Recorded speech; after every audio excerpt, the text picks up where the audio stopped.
যুক্তরাষ্ট্রে উড়াল দেওয়ার আগে অধিনায়ক নাজমুল হোসেন প্রকাশ্যেই বাংলাদেশকে নিয়ে বিশ্বকাপে প্রত্যাশা না করতে বলেছিলেন। তার এই বক্তব্য নিয়ে সমালোচনার ঝড় উঠেছিল। তবে ঘরের মাঠে জিম্বাবুয়ের বিপক্ষে সিরিজের পর যুক্তরাষ্ট্রের বিপক্ষে প্রথম 2 ম্যাচে বাংলাদেশের ক্রিকেটারদের পারফরমেন্স দেখে শান্তর বলা কথার সার্থকতা পাওয়া যাচ্ছে। অনেকেই শান্তকে তখন শুলে চড়িয়েছেন। অথচ দূরদর্শী অধিনায়ক হিসেবে তিনি সাধুবাদ পেতেই পারেন। আর 2 সপ্তাহ পরই বাংলাদেশের বিশ্বকাপ মিশন শুরু হবে, কিন্তু তার আগে ক্রিকেটটাই যেন ভুলে বসে আছে শান্ত সাকিবরা। কম শক্তি যুক্তরাষ্ট্র যেভাবে বাংলাদেশকে নাচিয়ে ছাড়ছে, তাতে করে প্রথম পর্বে শ্রীলঙ্কা, দক্ষিণ আফ্রিকা ও নেদারল্যান্ডসকে টপকে পরের রাউন্ডে যাওয়া কেবল আকাশকুসুম কল্পনার শামিল। অবশ্য বাংলাদেশের এই অবস্থা আজ বা কাল হয়নি, আরো অনেক আগে থেকেই।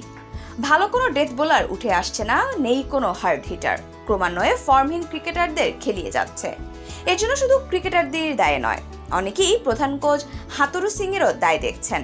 প্রথমে মেয়াদ ব্যর্থ হওয়া কোচকে আবারও নিয়োগ দেওয়াটাকে আহাম্মকি মনে করেন অনেকেই।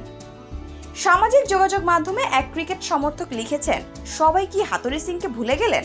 উনি তো নীরবে বাংলাদেশ দলটাকে ধ্বংস করে দিয়েছেন। এর আগে হাতুরু সিং জানিয়েছিলেন ব্যাটাররা তাদের স্কিল নিয়ে কাজ করছে। প্রধান কোচের এই মন্তব্য নিয়ে চটেছেন আরেক ক্রিকেট সমর্থক।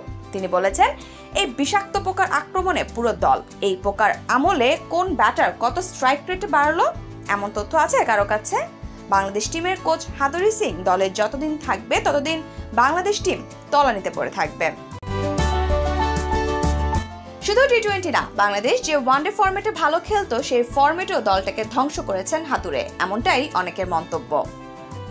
কারণ তৃতীয় সেরা দল হিসেবে 2023 বিশ্বকাপে যায় বাংলাদেশ। বিশ্বকাপ সুপার লিগে দলের যখন এমন দুর্দান্ত পারফরমেন্স, তখন প্রত্যাশার পারত্ব চড়া থাকাটাই স্বাভাবিক হয়েছিল। তাই ক্রিকেটাররাও আশার ফানুস উড়িয়ে পাড়ি জমিয়েছিলেন ভারতে। দেশের ক্রিকেট অনুরাগীদের স্বপ্ন দেখান সেমিফাইনাল খেলার।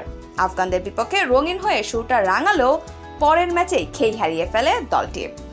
অথচ বিশ্বকাপ সুপার লিগে বাংলাদেশের নিচে ছিল ভারত আর 8-এ ছিল দক্ষিণ আফ্রিকা। সেই তারাই টুর্নামেন্টের দাপট দেখাতে থাকে আর বাংলাদেশ পথ হারিয়ে হয় দিশেহারা। বাংলাদেশের সাবেক তারকা পেসার তারেক আজিজ দলের খারাপ পারফরমেন্সের দায় চাপিয়ে দিয়েছেন হাতুরের কাঁধে। তিনি বলেন, এক একজন কোচের এক এক দৃষ্টিভঙ্গি থাকে।